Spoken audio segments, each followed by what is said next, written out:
Football ആവേശത്തിലേക്ക് വീണ്ടും Qatar. Argentina, Spain അടക്കമുള്ള ടീമുകൾ അംഗത്തിനിറങ്ങുന്ന ഖത്തർ ഫുട്ബോൾ ഫെസ്റ്റിവലിന്റെ ടിക്കറ്റ് വിൽപ്പന നാളെ ആരംഭിക്കും.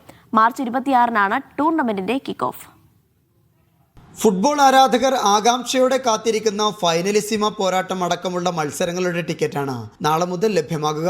ഔദ്യോഗിക ടിക്കറ്റിംഗ് വെബ്സൈറ്റായ tickets.roadtoqatar.qa വഴി ഖത്തർ സമയം വൈകിട്ട് 9-ന് വിൽപ്പന ആരംഭിക്കും. പ്രാദേശിക സംഘാടകരായ supreme committee for delivery and ലെഗസിയാണ് ഇതു സംബന്ധിച്ച പ്രഖ്യാപനം നടത്തിയത്.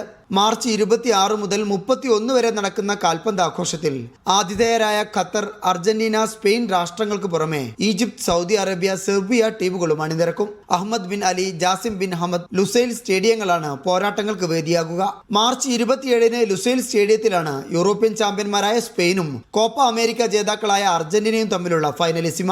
2022-ലെ ലോകകപ്പ് വിജയത്തിന് ശേഷം ആദ്യമായാണ് അർജന്റീന ലുസൈൽ സ്റ്റേഡിയത്തിൽ മടങ്ങിയെത്തുന്നത്. അർജന്റീന നായകൻ ലയണൽ മെസ്സിയും സ്പാനിഷ് സെൻസേഷൻ ലാമിൻ യമാലും നേർക്കുനേർ വരുന്ന ആദ്യത്തെ മത്സരം കൂടിയാണ് ഫൈനലിസിമ. ആതിഥേയ കാണികൾക്ക് വിരുന്നായി ടൂർണമെന്റിന്റെ അവസാന ദിനമായ മാർച്ച് 31-ന് ഖത്തർ അർജന്റീനയെ നേരിടും. Media 1, Doha.